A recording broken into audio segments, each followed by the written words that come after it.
Cá Entre Nós, com Nelson Marques.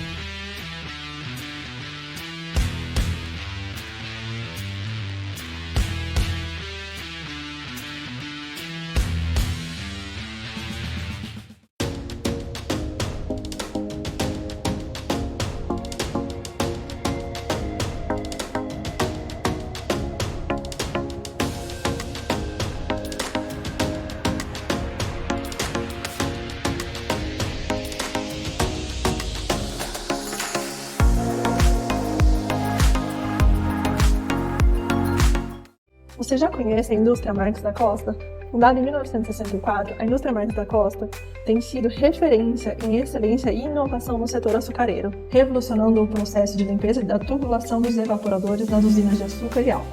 Nossa trajetória de sucesso e crescimento nos levou a expandir nosso portfólio para além do setor sucroalcooleiro, oferecendo agora soluções avançadas para caldeiras, pneus e polimentos. Aqui você e sua empresa são nosso maior compromisso. Para mais informações, entre em contato conosco.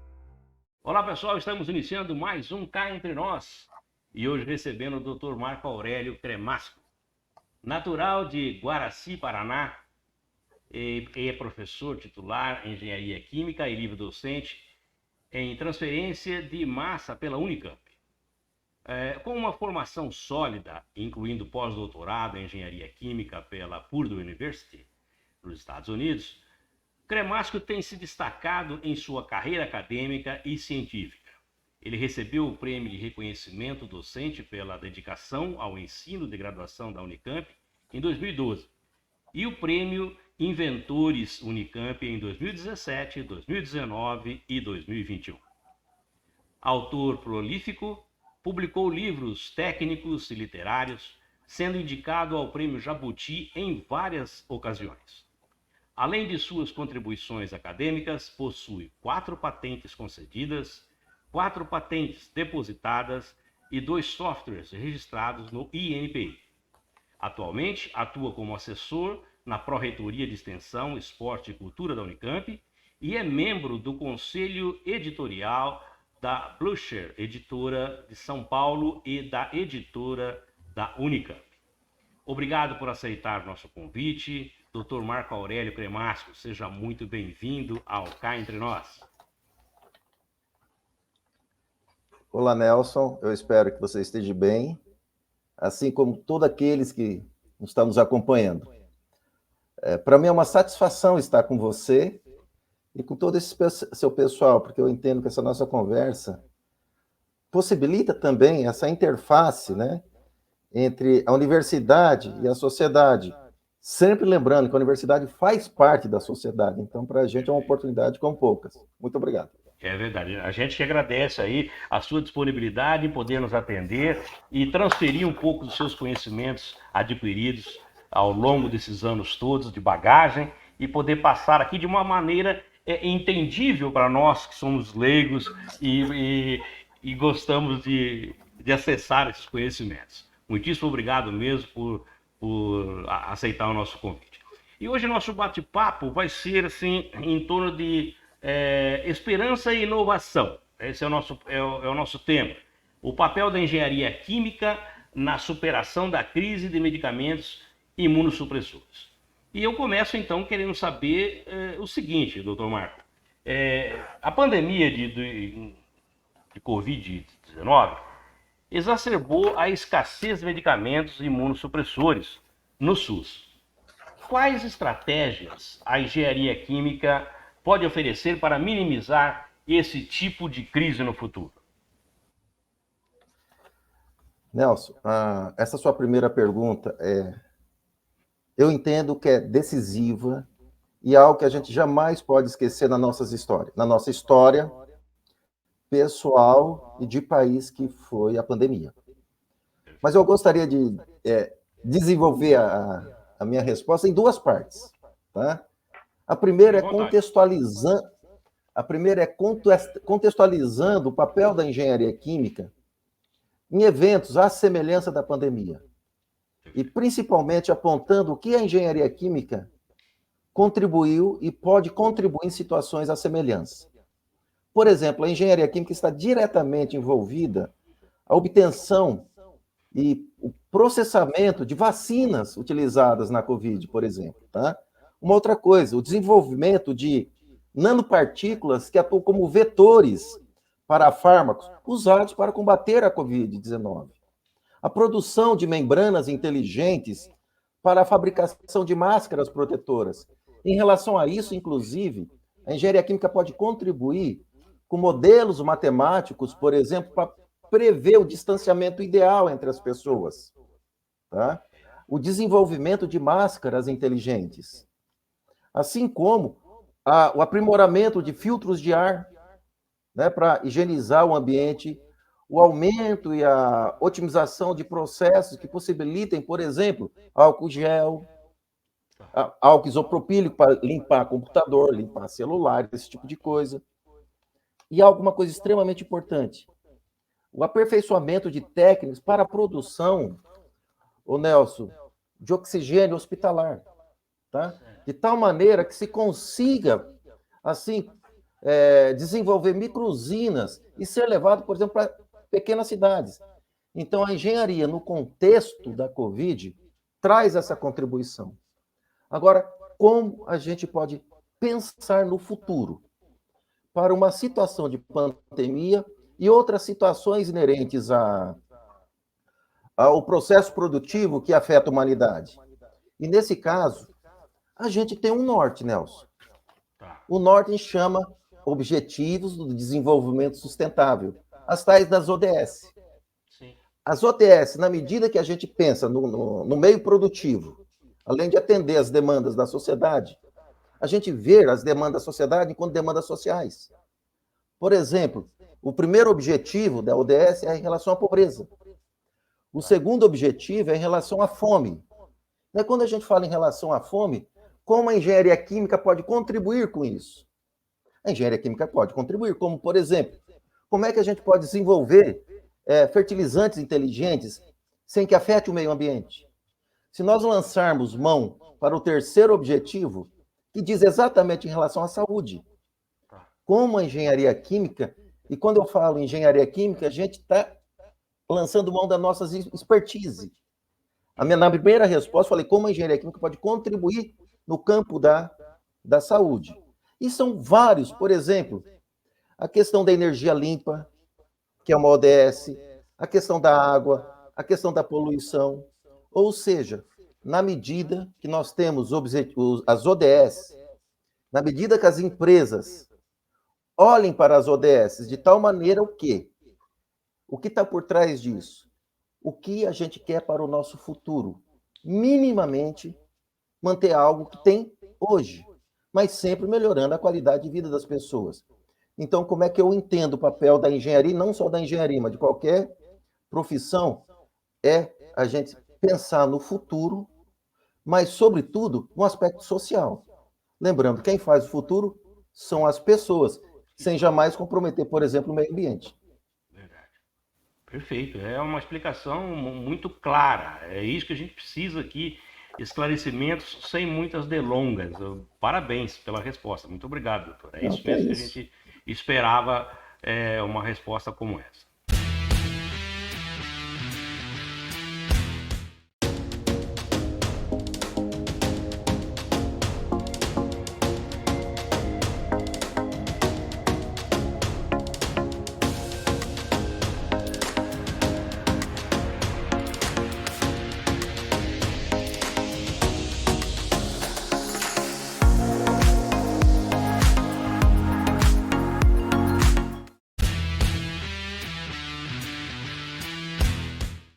Doutor Marco, o senhor poderia explicar como as patentes que desenvolveu na área de engenharia química podem contribuir para a produção de medicamentos mais acessíveis e eficazes?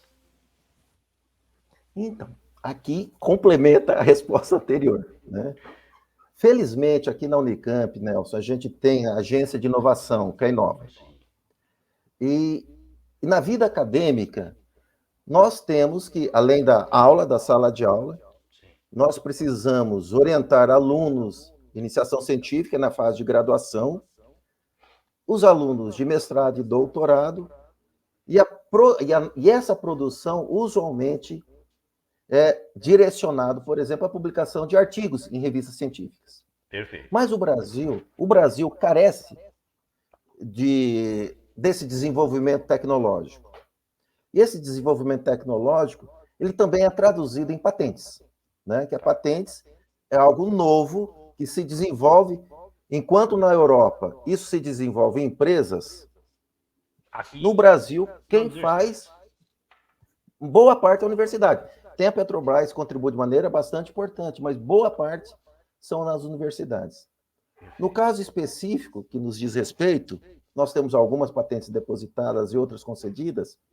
Nós podemos dividir sobre esse aspecto, em termos de inovação, 3 tipos de inovação. A inovação do produto, quando o produto é novo, e a esse respeito nós depositamos uma patente sobre o sequinadazol, que é um antibiótico utilizado no tratamento relativo à saúde da mulher. E esse fármaco, ele é um enantiômero. O que é o enantiômero? O que é enantiômero? É composto... Eu ia me perguntar isso. Pois é. Ó, tem a minha mão aqui, ó. Isso.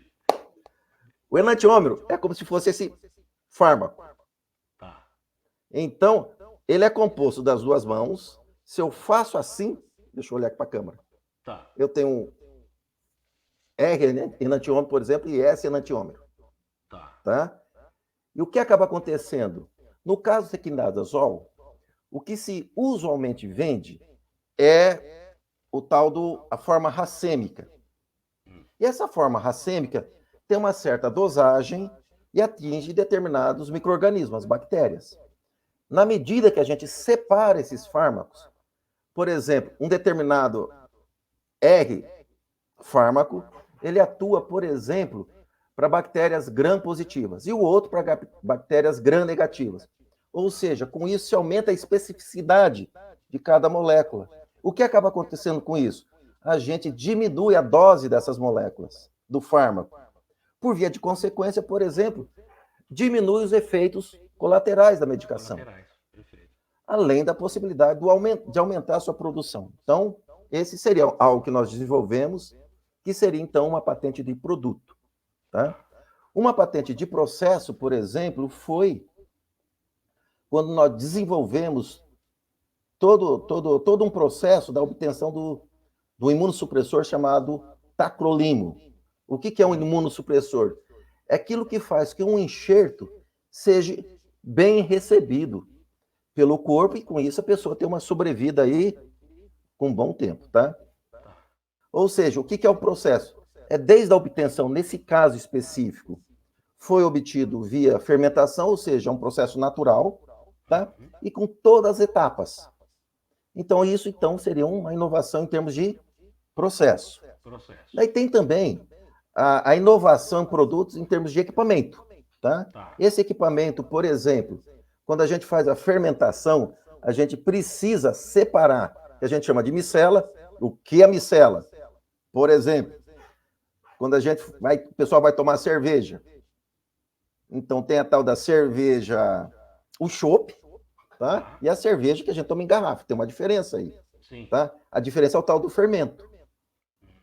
Então, o que se faz? Precisamos tirar o fermento, no caso do fármaco, que a gente precisa do fármaco puro. Tá? Essa etapa, nós desenvolvemos um filtro. Desenvolvendo um filtro, então, a gente contribuiu para uma inovação tecnológica de equipamento. Tá? Então, a inserção do nosso caso não é em desenvolver um fármaco novo. Tá? Esse fármaco já existe, então a gente entra com a nossa expertise de como, então, aprimorar esse processo. Esse processo, ou em termos de um processo tecnológico em si, ou num produto, seja ele na molécula, ao separá-la, seja ela num equipamento propriamente dito. Então, nossa contribuição nesse sentido é nessa linha. Eu tenho uma pergunta aqui que eu vou fazê-la mesmo assim, mas mais ou menos que já respondeu meio que en passant. Mas, tipo assim, a engenharia química, nós estamos vendo que tem um papel crucial na otimização de processos industriais. Então, ele perguntaria como essa expertise pode ser aplicada ou aumentar a eficiência na produção de medicamentos imunossupressores aqui no nosso Brasil. Então, isso aí é fundamental. tá? Porque nós... O que acaba acontecendo? A questão da disponibilidade de fármaco, tá? Na avaliação de engenharia. A questão da otimização, por exemplo, essa questão do filtro, tá? Essa questão do filtro, o que nós fizemos? Nós fizemos um filtro compacto. Em vez de ser uma máquina grande, nós fizemos um filtro menor, tá legal? E que acaba acontecendo, por exemplo, na hora de eu reter o tal do... Vou pôr aspas aqui, por favor, hein, gente? Aspas aqui no fermento. Eu vou chamar de borra, tá? Então, o que a gente faz? A gente tem que segurar essa borra. Tá? A gente tem que segurar a borra. E com isso, o que a gente faz? Com esse filtro, a gente consegue segurar mais tanto de borra. Com isso, a gente libera mais fármaco para ser purificado lá na frente. E com isso, a gente faz o quê? Otimiza o processo. A ponto de, em algumas etapas desse processo, por exemplo, tradicionalmente, precisar utilizar calor. Tá? Nós, com o nosso processamento, nós eliminamos essa etapa. E com isso, faz o quê? Diminui uma etapa do processamento, economiza energia, isso vai impactar em quê? 1, aumento de produção. 2, diminui custo para a empresa. E daí, Nelson, a nossa esperança, nesse caso, é que diminua o preço para o consumidor, tá? E que, mais do que isso, se disponibilize aqueles fármacos de alto custo, os fármacos negligenciados, já a gente pode comentar sobre o que vem a ser isso, disponibilizado no nosso SUS. Perfeito. Nossa, então, o impacto, eu entendo que é direto. É direto, né? É direto. Pessoal, estou querendo dar uma pausinha aqui só para avisar o seguinte, que o Dr. Marco está aqui conosco, mas vocês podem fazer aí as perguntas através do nosso chat e ele vai respondendo aí também por escrito aí para vocês. Então, quem estiver nos assistindo, por favor, quiser fazer uma pergunta ao Dr. Marco, só lançar aí no nosso chat que ele vai, com todo carinho, responder para vocês também, que vocês viram que o homem é fera naquilo que ele faz. Doutor Marcos, o senhor acredita que a inovação tecnológica na produção de medicamentos pode influenciar positivamente a aceitação de doações de órgãos do Brasil, considerando as dificuldades apontadas pelo RBT? O Nelson, antes de mais nada, eu gostaria de deixar em público na inteligência das suas perguntas. Parece que eu estou conversando com um engenheiro. Mas que se diga a realidade, né? É que eu não falei, mas eu sou formado em engenharia, nada, brincadeira. Mas tá escrito. Ai, que maravilha. A resposta é sim, definitivamente. Eu vou dar não um exemplo, vou dar um testemunho. Tá? Logo antes da pandemia, assim, na primeira semana de março de 2020, saiu uma reportagem no jornal da Unicamp exatamente sobre uma das patentes. Sobre essa patente do filtro. Saiu. Nelson, foi uma repercussão positiva que foi além do jornal da Unicamp. Repercutiu assim, inclusive na cidade de Campinas, emissoras que foram nos entrevistar. Só não deu a continuidade da entrevista em função da própria pandemia. Entendi. Então, qual foi a reportagem? Foi uma reportagem técnica. A reportagem técnica foi explicando o filtro e inserindo essa tecnologia no contexto, claro, dos imunossupressores. A repercussão na mídia não foi o que me impactou pessoalmente, foi em Facebook, foi nesse tipo. Pessoas, Nelson, escrevendo para a gente. Olha, eu sou mãe, só eu sei a importância desse fármaco. 2, eu tenho fé que isso aconteça mais e mais vezes. Quando você lê isso, Nelson, uma mãe escrevendo, olha, eu sou mãe de um filho transplantado, nós estamos na espera de uma medicação. E não tem essas informações. Então, isso transcende a parte técnica. Verdade. Então, quando você pega, de repente, a pessoa nem sabe o que é uma coluna pressurizada para fazer microfiltração. Não importa, Nelson. O que a sociedade precisa saber é que nós, tá, somos sociedade, pensamos nela e ela é nossa força motriz. Ela que nos impulsiona. Então, eu acredito sim que a inovação, além do aspecto tecnológico em si, que é essa nossa função da engenharia, mas antes de engenheiros, nós somos seres humanos. Claro, sem dúvida. Que o nosso objetivo da própria engenharia é impactar essa sociedade. E essa sociedade precisa contar com a gente, saber que existem profissionais, tá, que dedicam a sua vida. E esses profissionais independem da área de conhecimento, Nelson. Tá? Então, acredito sim que a inovação tecnológica pode contribuir. Porque, pela experiência que nós experimentamos, né, a sociedade está atenta ao que a gente faz. E ela continue contando conosco. E esse testemunho que você deu é muito importante, né? E também me agrada, porque a gente, quando colocou o nosso programa no ar, há 4 anos atrás, durante a pandemia, a nossa intenção era justamente essa, é pegar a parte acadêmica, profissionais de todas as áreas e trazer essas informações de um modo mais claro e acessível.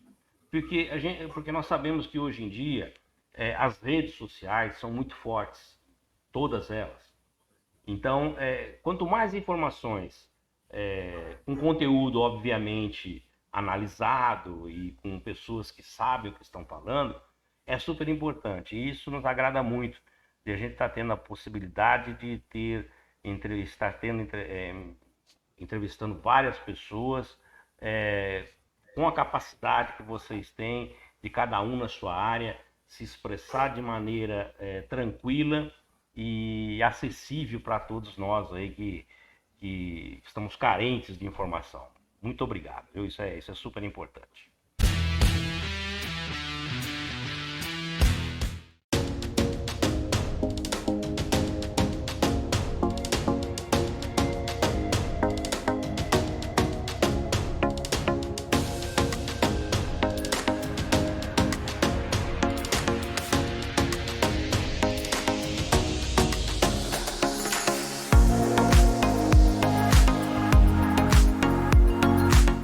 Você já conhece a indústria Marques da Costa?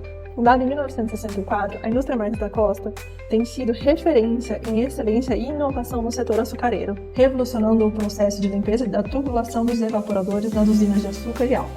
Nossa trajetória de sucesso e crescimento nos levou a expandir nosso portfólio para além do setor sucroalcooleiro, oferecendo agora soluções avançadas para caldeiras, pneus e polimentos. Aqui você e sua empresa são nosso maior compromisso. Para mais informações, entre em contato conosco.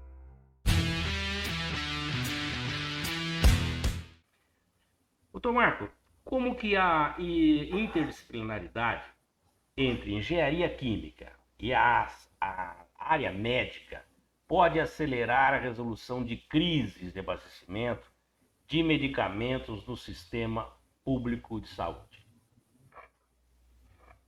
Tá. Na minha primeira resposta a você, eu falei a história das ODS, dos Objetivos Sustentáveis, que serve o norte, inclusive, para políticas públicas, políticas empresariais, ou seja, políticas privadas. Isso é o norte, tá? E, por exemplo, em relação a isso, nós temos, por exemplo, dentro das ODS, nós temos a questão da inovação em infraestrutura, que estimula exatamente essa abordagem sustentável. Existe a questão de parcerias e meios de implementação, é um outro objetivo sustentável. Existe a saúde, tá?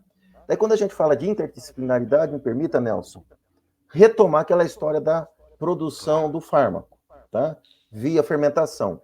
Bom, como é que a gente pode fazer uma análise interdisciplinar ou transdisciplinar, ou seja, que envolve todo um campo, vários campos de conhecimento, e a transdisciplinaridade é o seguinte: vamos sentar e debater o tema. Por exemplo, o tema é imunossupressor. Como cada área do conhecimento pode contribuir com sua expertise, e daí entra a interdisciplinaridade. Pois bem, se nós pegarmos a produção do fármaco, a tal da bactéria chama Streptomyces scumbaense. Tá? Bom, isso está no campo da biologia, de eu identificar essa bactéria, inclusive fazer mutações nessa bactéria, de tal modo que ela venha produzir mais fármaco. Então, está no campo da biologia. Pois bem, essa bactéria dá no solo, lá no Monte Tsukuba, lá no Japão. Bom, se dá no solo, entra o pessoal de ciências agrárias. Então, outro campo de conhecimento, de repente, analisar que tipo de solo que tem no Monte Tsukuba e vamos ver se isso não tem em alguma região do Brasil. Tá? Bom, daí a gente vai e fala, bom, já tem biologia, já tem ciências agrárias. Bom, para que serve a questão do fármaco? Bom, o fármaco, olha, é utilizado em enxerto. Enxerto é o termo técnico, pessoal, para quem recebe o órgão transplantado. Bom, tem a medicina que obviamente vai trabalhar com isso. Mas a gente não pode esquecer que existem os enfermeiros que precisam cuidar desses pacientes. Existem são 4. Os assistentes sociais. 5. Já existem os assistentes sociais que precisam entrar em contato. Existem os psicólogos que precisam dar uma atenção a esse pessoal. O pessoal da artes, Nelson, via terapia complementar, por exemplo, por intermédio da música, num ambiente hospitalar, ajuda a recuperação. 7. Se nós analisarmos a fermentação, por exemplo, que existem modelos matemáticos de crescimento, entra um outro conhecimento importante, que é a matemática. Ou seja, esse conjunto interdisciplinar e cada um sendo chamado com a sua contribuição profissional para um único bem comum. Qual é o problema da sociedade? Então, todos nós somos convocados. Então, se me permite, Nelson, não é só a engenharia química em parceria com a medicina, é todos aqueles, São todos que tá? É toda a sociedade, inclusive os gestores públicos. Tá? Senão, se, não por tem, exemplo, não tem se como fazer as coisas.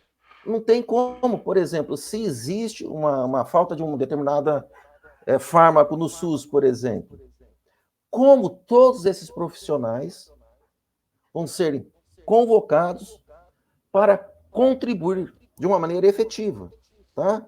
Então, a engenharia química vem com sua expertise, tá? Inclusive, em sala de aula, as minhas aulas eu procuro contextualizar os exemplos exatamente trazendo isso. Olha, você é importante. Quando você estuda, por exemplo, você não está estudando para tirar nota numa prova.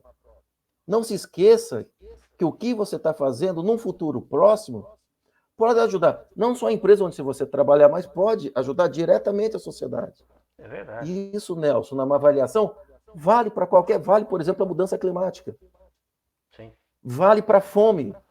Ou seja, a engenharia química e todas as áreas de conhecimento, eu acredito que esse século é o século dessa integração, tá? Entre as áreas de conhecimento.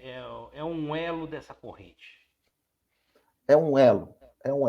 É como se a gente estiver construindo uma casa lindíssima, sim, nós somos um tijolinho. Só que, para sustentar toda essa construção, todo tijolinho, toda argamassa é importante. Tem sua importância. Sem dúvida. Explicação melhor que essa é impossível. Doutor Marco, pois não. Cá entre nós. Sim, senhor. O que o motiva pessoalmente a continuar contribuindo para a pesquisa e desenvolvimento de tecnologias que podem salvar vidas? Parece meio óbvio a resposta, mas ele tem que fazer. Especialmente... eu não sei se...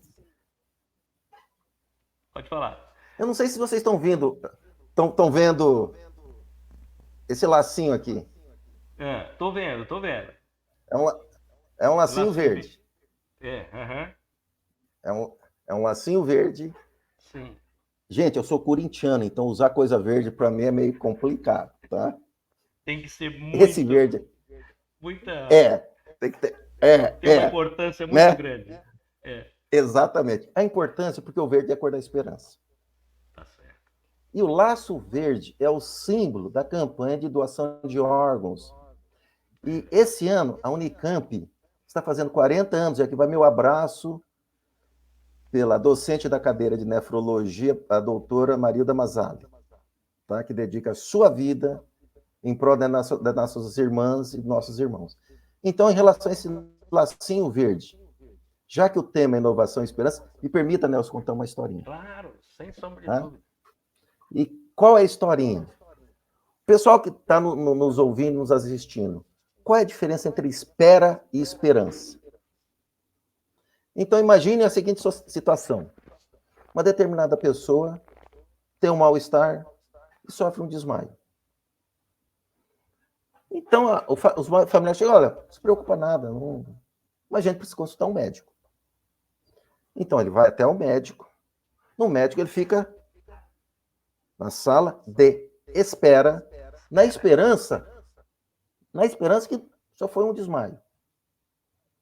O médico o atende, pede alguns exames. Daí essa pessoa vai num determinado laboratório, novamente, né? Espera. Fica sentado naqueles bancos. Por exemplo, aqui perto de casa tem um laboratório, né? Bem na esquina aqui de casa tem um laboratório que vira e mexe a gente frequenta. Pois bem, a gente senta lá bonitinho, pega uma senha, espera, na esperança de colher um sangue, de fazer uma análise de sangue, por exemplo, que não seja nada e leva o resultado. Volta para o médico, entra.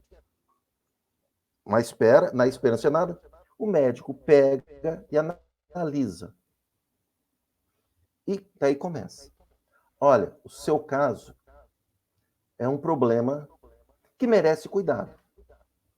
Se merece cuidado, provavelmente você vai precisar fazer hemodiálise. Provavelmente. Mas eu vou pedir mais teste para...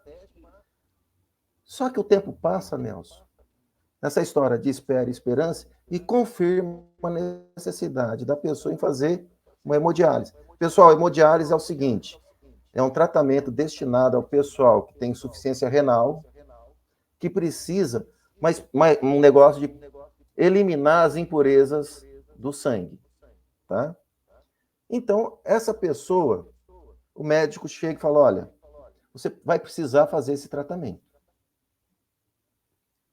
E a vida da pessoa, Nelson, vai na história da espera de ter a máquina disponível em diversos centros de saúde, na esperança de ser curada. Daí vai chegar num determinado momento que a alternativa é um transplante renal. E esse transplante renal, a pessoa entra numa fila de espera, cuja esperança de receber um enxerto assim que tem uma sobrevida. E essa pessoa passa 1, 2 anos e recebe o enxerto, que pode funcionar, como também não pode funcionar na dependência do organismo da pessoa, na dependência da imunossupressão da pessoa. De tal maneira que ela vai precisar de fármacos, de tal maneira que o corpo entenda aquele enxerto como sendo seu. Então a pessoa entra numa nível de esperança. Faz o transplante, entra outra fase. E o fármaco, Nelson? Felizmente, a gente tem um sistema único de saúde, tá? A que questão dos no transplantes... mundo inteiro, né? No mundo inteiro. As centrais de transplante no Brasil são instituições extremamente sérias, tá? Por outro lado, o paciente, então, entra na questão será que esse fármaco, esse imunossupressor tem no SUS? Daí a gente que eu digo, o paciente vai e entra numa fila de espera, na esperança de ter o fármaco, com a esperança que tenha sobrevida. Tá? Não é fácil. Daí, quando você citou a pandemia, na pandemia, o pessoal transplantado fazia parte do grupo de risco, porque estava com a imunossupressão baixa, portanto, suscetível à Covid, ao mesmo tempo, teria que até buscar a medicação ou pedir para alguém buscar, enfim. O que motiva a gente? Então, na sua pergunta, né, o que motiva a gente? O que faz a gente contribuir? Nelson, eu sou uma pessoa que já passou dos 60 anos. E a vida está muito rápida. Então, quando a gente... Depois dessa idade. E depois dessa pandemia que nós passamos, que, assim, nos deixou a mesma idade. Então, na minha avaliação é o seguinte, com o nosso conhecimento, com nossa expertise técnica, qual é a nossa contribuição? Qual é o nosso tijolinho para a dignidade humana? Qual é a nossa contribuição para um país, tá, como o nosso, tão desigual? Nós temos mais de 50 milhões de pessoas vivendo num estado de pobreza ou pobreza extrema. Então, qual de fato é a nossa contribuição? Tá? Então, eu entendo que, minimamente, um tijolinho, se a gente conseguir, tá, pôr nessa casa, e mais do que isso, na minha condição enquanto professor, formar pessoas. Você me perguntou, né, lá no começo da nossa conversa, como a engenharia química pode contribuir? Talvez eu possa pensar assim, formando pessoas de tal modo que na engenharia química, no século passado, se olhava para uma necessidade da indústria, que não modificou, continua sendo, mas existe uma outra necessidade tão importante que é a necessidade humana. É uma demanda social, que nada impede da gente, com nossa expertise técnica, contribuir. Então, o que me motiva é exatamente isso, o ser humano. Parabéns. Muito bonito e confortante ouvir tudo isso, vindo de uma pessoa tão capacitada e que tem o auge aí da sua formação e com toda essa contribuição, com esse comprometimento perante a população. Muito bonito e muito obrigado pelo seu trabalho e poder transferir isso para a gente aqui no Cá Entre Nós. Bom, Marco, eu queria te agradecer imensamente por essa sua contribuição, por essa sua participação aqui no Cá Entre Nós. Você tem a certeza que você enriqueceu muito o nosso programa com seus conhecimentos e com essa sua paixão por aquilo que você faz. Muitíssimo obrigado. Eu gostaria agora, eu vou colocar o seu contato aqui e gostaria de pedir para que você deixasse uma mensagem para os nossos seguidores. Nelson, antes de mais nada, eu tenho que te agradecer muitíssimo pela oportunidade, tá? Em que se tem essa aproximação, quando eu digo eu sou uma pessoa acadêmica, né? Essa possibilidade de conversar contigo, de me aproximar das pessoas nesse sentido, quando eu digo me aproximar das pessoas nesse sentido, é de levar também um pouquinho dessa esperança, né? E, sobretudo, pessoal, contem conosco. Eu acho que a gente precisa disso, sabe, Nelson? Verdade. Tudo bem que é engenharia química. Eu falo, tudo bem, mas é uma engenharia é algo duro. É e não é. Porque para quem tem coração, tudo é muito mais fácil. Então, eu só tenho que agradecer a você. E, pessoal, jamais percam a esperança, porque a esperança vence a incerteza. Ok, Marco. Muitíssimo obrigado mais uma vez, viu? Bom, eu conversei com o professor Dr. Marco Aurélio Cremasco. Semana que vem nós teremos um novo entrevistado aqui e, é claro, sempre escolhido por você que nos segue aí nas redes sociais e que também constantemente envia os seus e-mails sugerindo as pautas a serem tratadas aqui no nosso programa.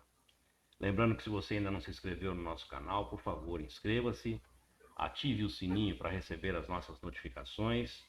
Aproveita que você está por aí, deixa aquele like para o nosso programa, para a entrevista aí do Dr. Marco. E também divulgue, se você gostou, divulgue os nossos vídeos aí nas suas redes sociais e também nos seus grupos de WhatsApp.